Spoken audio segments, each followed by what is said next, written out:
Hi, and welcome to Season 2 of That's Ruddy Mysterious, a podcast of short tales about true mysteries. What created the Potomsky Crater? Who was involved in the 1963 Great Train Robbery? I'm not going to solve those mysteries, but they'll be interesting to learn about.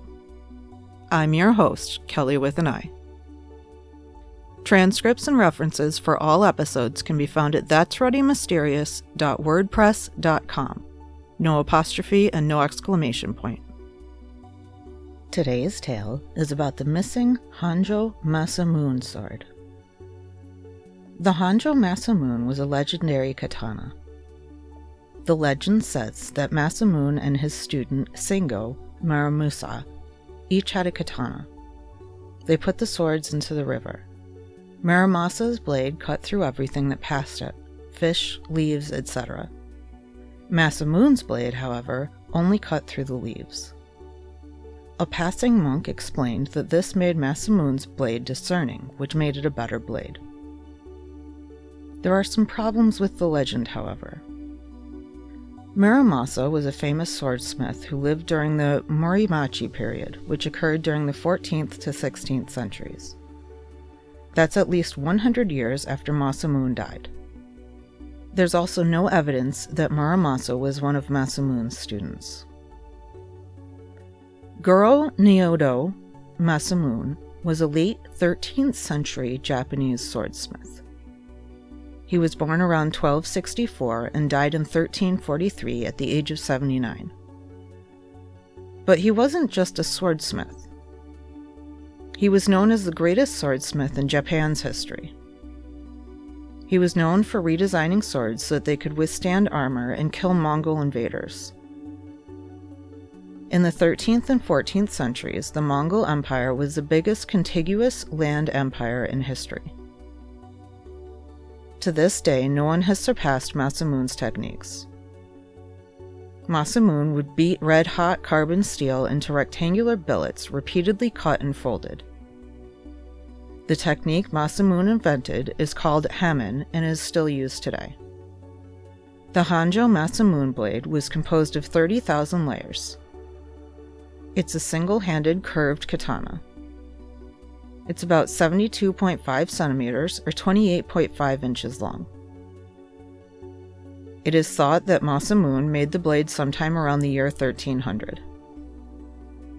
Its first owner was Yamanasuke, who attacked General Honjo Shigenaga wielding the sword.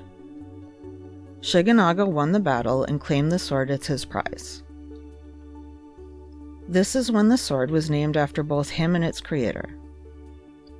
Eventually, in the late 1590s, General Shigenaga needed money and sold the sword for 13 large gold coins, or about $3,000 today. He sold it to Toyotomi Hidetsugu. The sword became a symbol of power. It was owned by different prominent families until the late 17th century before passing to the Tokugawa family. The Honjo Masamune was passed down from shogun to shogun, eventually landing in the hands of warlord Tokugawa Ieyasu. Ieyasu was the founder and first shogun of the Tokugawa shogunate of Japan. This was also known as the Edo shogunate. The Edo shogunate was the military government of Japan between 1603 and 1868. The Honjo Masamune was handed down through the Tokugawa family into the 20th century. It represented the shogunate of the period. In 1939, the Honjo Masamune was designated as a Japanese national treasure. World War II took place between 1939 and 1945. During this war, the Honjo Masamune disappeared. After the war, Japan was ordered to lay down their arms. Douglas MacArthur was appointed the ruling shogun, and he and the Allies took all of the swords from the Japanese people because of their symbolic importance to the people. Most of those swords were destroyed, even those which had been kept just for show. However, the Allies tried not to destroy swords which were considered art, and the Honjo Masamune was one of these swords. Nearly 5,000 blades were saved by committee from destruction. Reportedly, the Honjo Masamune was one of the blades that had been saved. These saved blades were returned to their owners. The Honjo Masamune, however, was not one of the blades returned to its owner. In December of 1945, the Honjo Masamune was turned over for destruction by its owner, Tokugawa Ieyasu. Paperwork shows the blade was destroyed. However, there's some confusion here. According to the paperwork, the blade was turned over to a Cody B. Moore of the 7th Cavalry. However, records for the lower-level army weren't kept very well, and there is no evidence of a Cody B. Moore or anyone close to that name listed as part of this regiment. The last record of the Honjo Masamune appeared in the August 1966 edition of the American magazine Saga. The article listed Japanese treasures that went missing after World War II. The listing included 14 swords in total, one of which was the Honjo Masamune. The article explained that Cody B. Moore's name was probably written phonetically and not actually spelled that way. It is believed by some that the Honjo Masamune is in Northern California, although this may be a different sword entirely. Meanwhile, some people question whether or not the Honjo Masamune ever existed. Despite historical records of the blade, there are no photographs of it.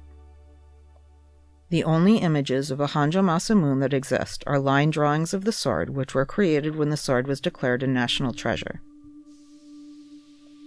However, it is hard to imagine that the blade would have been declared a national treasure if it never existed. What happened to the Honjo Masamune? Was it destroyed after World War II? Did it ever truly exist? To whom was it turned over? Who was Cody B. Moore? Did he ever exist? What do you think?